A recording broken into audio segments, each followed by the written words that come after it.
तो सारा दर्द है तो दर्दवा तो लेके जाना ही ना पड़ेगा। इसलिए हम माननीय मुख्यमंत्री जी के यहाँ गए थे और एक सूची हम तैयार किए थे, वह उसमें कुल 61 डिमांड हम लेकर गए। 61 डिमांड, 61 शिक्षकों की जितनी समस्या है इसमें लगभग सानू कैसे हो जाएगा। एक बार कहिए कि बहुत हमारे पास ज्यादा ओवरफ्लो हो रहा है और दूसरा जगह कहिए कि ना हमारे पास में कमी है। ये दोनों बात एक साथ कैसे चल सकती है? शिक्षा मंत्री तो कह ही रहे हैं ना। तो कह रहे थे बात, मैं मुख्यमंत्री जी को कहा कि कैसे हो सकता है सरकार को डिफेम कराता है। हम कहे हैं कि देखिए ये सब आपको बदनाम करने के लिए सब करता है। सब आप जान लीजिए, सब प्रमोशन नहीं देना चाहता है इसलिए तमाशा कर रहा है। 1 to 5 के शिक्षक को प्रमोशन देना था, 23 साल से लोग काम कर रहा है, आप प्रमोशन नहीं दी। नमस्कार, आप लाइव स्ट्रीट देख रहे हैं, मैं हूं आपके साथ ऋषि। इस वक्त हमारे साथ बातचीत करने के लिए MLC बंसीधर ब्रिजवासी हैं। मुख्यमंत्री से देर रात मुलाकात करने आए हैं और शिक्षकों के कई मांगों को लेकर के। देखिए, एक तरफ ट्रांसफर पोस्टिंग की भी बात कही जा रही है, दूसरी तरफ वेतन जो है शिक्षकों का वो लंबा समय से रुका हुआ है। कई मुद्दे हैं, बातचीत करेंगे लंबा। हाँ, देखिए इनको दिखाइए कागज किस तरह से, बहुत कागज लेकर गए थे मुख्यमंत्री से मुलाकात करने, क्या क्या था। अब शिक्षकों की तो जो एक जगह हो तो कहें दर्द यहाँ होता है, यहाँ तो पोर पोर में दर्द है। तो सारा दर्द है तो दर्दवा तो लेके जाना ही ना पड़ेगा। इसलिए हम माननीय मुख्यमंत्री जी के यहाँ गए थे और एक सूची हम तैयार किए थे, वह उसमें कुल 61 डिमांड हम लेकर गए। 61 डिमांड, 61 शिक्षकों की जितनी समस्या है इसमें लगभग सारी समस्याओं को हमने समाहित किया है। और जब उनको हम बताने लगे तो कहे कि आप तो गजब करके लाए हैं, इतना काम हमको दे दिया आप एक बार में। हम कहे कि सब काम को करना है आप मुख्यमंत्री। हाँ, हम बोले मुख्यमंत्री जी को कि ये सारा काम करिए। ये शिक्षा विभाग का जो पदाधिकारी है, ये हमने कह दिया है मुख्यमंत्री जी को कि शिक्षा विभाग का पदाधिकारी सब डिरेल्ड है और ये सब चाहता है कि आपको डिफेम करे। ये सब चाहता है कि सम्राट चौधरी जी बदनाम हो जाएं, क्योंकि वो जो कहते हैं सो इसे उल्टा करता है। तो हमने कहा है अधिकारी उल्टा करता है, करता नहीं है। देखे नहीं, हमने तो पहले धन्यवाद भी दिया उनको कि शनिवार हाफ डे हुआ, वो आपके प्रयास से हुआ। मैंने इसके लिए धन्यवाद दिया माननीय मुख्यमंत्री जी को। और मैंने कहा है कि देखिए इसमें आप कहे तो किया, आप बेमन से किया, इसलिए ये सब उर्दू विद्यालय को स्पष्ट नहीं किया कि उर्दू विद्यालय में शुक्रवार को छुट्टी होती है तो गुरुवार को हाफ डे होना चाहिए। तो हमने ये उनको शिकायत पहुंचा दी है। दूसरा हमने कहा है कि शिक्षा विभाग का ये अधिकारी सब ये क्या करता है, ये हर दिन बोलता है सरप्लस शिक्षक हो गया सरप्लस। सरप्लस कहाँ से आ गया? 1,06,000 शिक्षक सरप्लस आ गया। कहाँ आ गया सरप्लस? कैसे हो गया ये सरप्लस? हमने कहा है कि कोई सरप्लस उलप्लस नहीं है। एक तरफ कहिएगा सरप्लस है, एक तरफ कहिएगा वैकेंसी है, दोनों कैसे हो जाएगा? एक बार कहिए कि बहुत हमारे पास ज्यादा ओवरफ्लो हो रहा है और दूसरा जगह कहिए कि ना हमारे पास में कमी है। ये दोनों बात एक साथ कैसे चल सकती है? शिक्षा मंत्री तो कह ही रहे हैं ना। तो कह रहे थे बात, मैं मुख्यमंत्री जी को कहा कि कैसे हो सकता है बताइए हमको। तो मुख्यमंत्री जी मुस्कुराने लगे। हमने कहा कि ये सब गलत सब आंकड़ा देता है, ये सब सरकार को डिफेम कराता है। हम कहे हैं कि देखिए ये सब आपको बदनाम करने के लिए सब करता है। सब आप जान लीजिए, सब प्रमोशन नहीं देना चाहता है इसलिए तमाशा कर रहा है। 1 to 5 के शिक्षक को प्रमोशन देना था, 23 साल से लोग काम कर रहा है, आप प्रमोशन नहीं दिए और उसमें लगातार बहाली करते चलेगा तो स्वाभाविक है कि उसमें अधिक हो जाएगा। और जिसको प्रमोशन देके 6 to 8 में भेजना था, अगर भेज देते तो सरप्लस की समस्या खत्म हो जाती। तो प्रमोशन आपने दिया नहीं। हम मुख्यमंत्री जी को कहें कि देखिए आपका कितना चूना लगाएगा सरकार का ये अफसर सब, तो समझ लीजिए इसमें करेगा क्या कि ये सब अभी जो है प्रमोशन के नाम पर high court supreme court kabaddi कर रहा है सब। कौन? शिक्षा विभाग? शिक्षा विभाग का सब अधिकारी सब। ये सब क्या करेगा? जो सुप्रीम कोर्ट तक लड़ेगा। अधिकारी करे, कर्मचारी है। अरे कर्मचारी रहे कि पदाधिकारी रहे, ये सब अधिकारी ना है। जो उल्टा पलटी काम करेगा तो आधे कपार ने लगा रहा है, इसीलिए कह रहे हैं पूरा कपार लगाओ ना हमारी की तरह, हम जैसे बोल रहे हैं। इसमें जो शिक्षक को प्रमोशन मिलना है वो सरकार दे चुकी है। सरकार नियमावली बनाती है, सरकार नियमावली बना दी।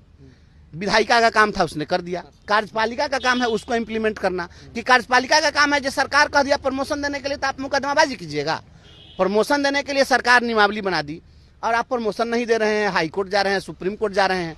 क्या ये नहीं जानता इस सब्जेक्ट की सुप्रीम कोर्ट से जाकर हम हारिए के आएंगे? हाई कोर्ट में सब शिक्षक जीत गया तो सुप्रीम कोर्ट अपील में जाएंगे। का है? इसलिए कि वकील का जो फीस जो जाता है उनमें से कमीशन खाना है सबको। हम तो सदन में ही बोले थे, हम बोले कि आपको तो मुंह पर बोले मुख्यमंत्री जी को, आपको हम कहे कि सदन के अंदर में किस तरीके से सब कमीशन खोरी करता है। तो इसमें तकनीकी चीज यह है कि अगर इन लोगों को 6 to 8 में प्रमोशन दे देंगे तो जिस डेट में प्रमोशन देंगे उस डेट से पैसा देना पड़ेगा सरकार को। बहुत बढ़ना भी नहीं है, 1 इंक्रीमेंट बढ़ना है। आ नहीं अगर देंगे आ अंत में सुप्रीम कोर्ट से डिसीजन हुआ जो देना है आ टाइम बाउंड प्रमोशन देना पड़ा तो ये प्रमोशन जो है बैक डेट से जोड़ के देना पड़ेगा। तो मुख्यमंत्री कहते तो सरकार के हित का बात आप कह रहे हैं, ये सब तो बहुत चूना लगा देगा सब। हम कहे कि ये सब चूने लगाने वाला अफसर सब है, ये सब आपका आदमी नहीं है, ये सब दुश्मन से बैठा हुआ है। हम कहे इस सब पर कार्रवाई कीजिए। हम कहे जो प्रमोशन दिलवाइए तो कहे जो नहीं, ये बहुत बढ़िया बात कहे, हम इस पर हम देखते हैं। उसके बाद में सारी जो सूची हमने दी है, लंबी चौड़ी सूची, तो हमने कहा है कि वित्त रहित शिक्षकों के साथ अन्याय हो रहा है। वित्त रहित शिक्षकों के जो शैक्षणिक संस्थान है उसको टेक ओवर करिए, सबका कल्याण कर दिए, वित्त रहित का कल्याण क्यों नहीं होगा, उस पर भी उन्होंने कहा कि हम इस पर प्रयास कर रहे हैं। अब सुनिए, हमने कहा है कि जितनी समस्या है, अप्रशिक्षित शिक्षकों की समस्या है, अनट्रेंड टीचर को विभाग हटा दिया था, कहा हटाने का आदेश दिया, तो ये लोग कोर्ट गए थे, कोर्ट ने स्टेटस को लगा दिया। स्टेटस को लगा तो जो हट गए सो हटे रह गया, जो काम कर रहे थे काम करते रह गए, काम करने वाले को पैसा नहीं मिला, जो हटे थे सो फिर बहाल नहीं हुए। अब सुप्रीम कोर्ट कह दिया है कि इनको फिर से जो है बहाल कर लीजिए, पैसा दे दीजिए। तो हमने कहा जो इसको अभी इम्प्लीमेंट नहीं कर रहा है, इसको आप करवा दीजिए। मुख्यमंत्री जी के संज्ञान में भी था। हमने कहा कि हम जितनी समस्याएं हैं शिक्षकों की, चाहे हमारे जितने विद्यालय अध्यापक हैं, प्रधान शिक्षक हैं, प्रधानाध्यापक हैं, सबका पैसा बकाया है, पैसा नहीं दे रहा है। पहले मुख्यमंत्री थे आदरणीय नीतीश कुमार जी, तो यही अफसर सब महीना लगने के साथ पहले के सप्ताह में वेतन देता था। हमने कहा कि संस्कृत शिक्षक, मदरसा शिक्षक, टोला सेवक, तालीमी मरकजी, सबका 5-5 महीना 6-6 महीना हो गया पैसा मिले हुए। तो पैसा आज न कल जब देना ही है तो फिर काहे नहीं दे रहे हैं आप? तो आप इन लोगों का नहीं दीजिएगा पैसा तो बदनामे न कराएगा ये। आप जो कह रहे हैं कि पैसा नहीं दे रहे हैं, तो विपक्ष वाले तो ये भी कह रहे हैं कि सरकार के पास पैसे, खजाना में पैसा है ही नहीं, तो कहाँ से अब सरकार के पास पैसा है कि नहीं है, पैसा लाना, व्यवस्था करना वो सरकार का काम है। हम वो पचरा में काहे पड़ने जाएंगे? हमको तो मुख्यमंत्री जी बात नहीं कहे जो पैसा नहीं है। पैसा सरकार के पास नहीं है तो सरकार कहीं से ले आवे, उधार मांग के, पैसा मांग के, जहाँ से लावे। वो हमारा काम थोड़े है। हमारा काम जो है शिक्षक का काम पढ़ाना है, शिक्षक पढ़ा रहा है, काम करेगा, मजदूरी लेगा, पैसा कहाँ से लगेगा, ये काम अब मजदूर तय करेगा, कहीं से लाके दीजिए। तो हम कहे जो सबका पैसा बकाया है वो पैसा आप दीजिए, जितना भी लाइब्रेरियन है ट्रांसफर कीजिए, जितने भी शिक्षक हैं स्थानांतरण चाह रहे हैं उनको सुविधा दीजिए, ये सरप्लस की समस्या को खत्म करने के लिए आप जो है प्रमोशन दीजिए। जितनी समस्याएं हैं सभी समस्याओं को संग्रहित करके हमने दे दिया है और हमने कहा है कि किसी सक्षम और विश्वस्त पदाधिकारी के नेतृत्व में एक टीम आप गठित कर दीजिए और टीम बना करके और आप जो है इस सारे समस्याओं का सोल्यूशन कराइए। जो नहीं हो सकता है उसका रिजल्ट ऑर्डर वो दे। हमने कहा कि देखिए आप दीजिएगा, दूसरे को वो देगा, तीसरे को, तीसरा देगा चौथे को, अंत में नीचे जाके सब भूजा फाकेगा इस पर। तो हाँ, तो हम कहे ये काम नहीं होना चाहिए। आप कमेटी बना करके एक एक चीज को सॉर्ट आउट कराइए। उसके बाद ये तो शिक्षकों की समस्याएं थी, इस पर हमने बात की है। शिक्षकों को ट्रेनिंग हो रही है ट्रेनिंग कॉलेज में और उसमें भारी गोलमाल हो रहा है। ट्रेनिंग में सेंट्रलाइज भ्रष्टाचार, हमने कहा शिक्षा विभाग में केंद्रीयकृत भ्रष्टाचार है। हम कहा इसको आप ही खत्म कर सकते हैं, खत्म करिए। ये सब गांव के स्कूल में थाली सप्लाई करने के लिए महाराष्ट्र से एजेंसी मंगाता है, बैग पहुंचाने के लिए कहेगा नोएडा से एजेंसी आ रही है। तो यहाँ के जो व्यवसायी सब है वो कहाँ जाएगा? आपके यहाँ कोई ऐसा व्यवसाय नहीं कि थाली या बैग बेच सके। तो ये सब जो हो रहा है केंद्रीयकृत भ्रष्टाचार के लिए, सारा माल डायरेक्ट यहीं आवे इसके लिए हो रहा है। अभी जितना भी ट्रेनिंग सेंटर है, ट्रेनिंग कॉलेजेज हैं, उसमें ट्रेनिंग 5 दिवसीय आवासीय ट्रेनिंग है, उसमें खाना देना है। वो जो वेंडर जो चयन होता है वो वेंडरों पटने से तय होता है, पूरे बिहार का, पूरे बिहार का पटना। हाँ, पूरे पटना से ही तय हो जाएगा ताकि डायरेक्ट माल मिले। और वेंडर से का कलाकारी है। प्रिंसिपल अगर कहेगा जो खाना गड़बड़ है तो प्रिंसिपल पर लिख के दे देगा यहाँ डायरेक्टर के कि हमरा के कहते हैं जो चाउमीन खिलाओ, 20 आदमी के खाना एक्स्ट्रा बनाओ, अब प्रिंसिपल साहब पर सोकोज निकल जाएगा। अब इस तरीके से होता है। हमने कहा कि आप साप्ताहिक जांच कराइए कि खाना किस तरीके से दिया जा रहा है। सब जगह ये वेंडर सब जो है घोटाला कर रहा है। लिस्ट तो बहुत लंबा चौड़ा, बहुत लंबा चौड़ा। हम सब चीज एक बोले कि आप तो बहुत काम हमको थमा दिए हैं। हम कहे कि हमारा बहुत लिस्ट है, सॉल्व होगा, इतना काम दे दिए। नहीं होगा तो फिर हम मिलते रहेंगे, हम उस पर करेंगे। और सुनिए, लेते रहेंगे। हाँ, और सुनिए, और 2 काम मैंने और कहा है।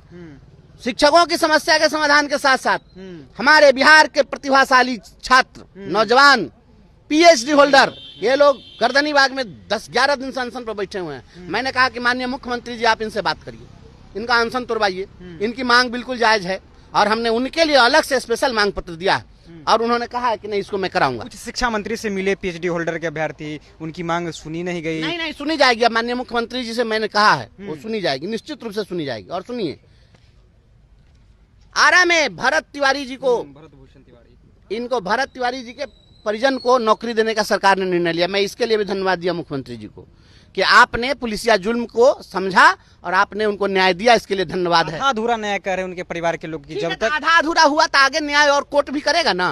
जो होगा सो आगे, तो न्यायपालिका का काम है न्याय करना। सरकार के पार्ट से जो हो सकता था सरकार की है, आगे हो रहा।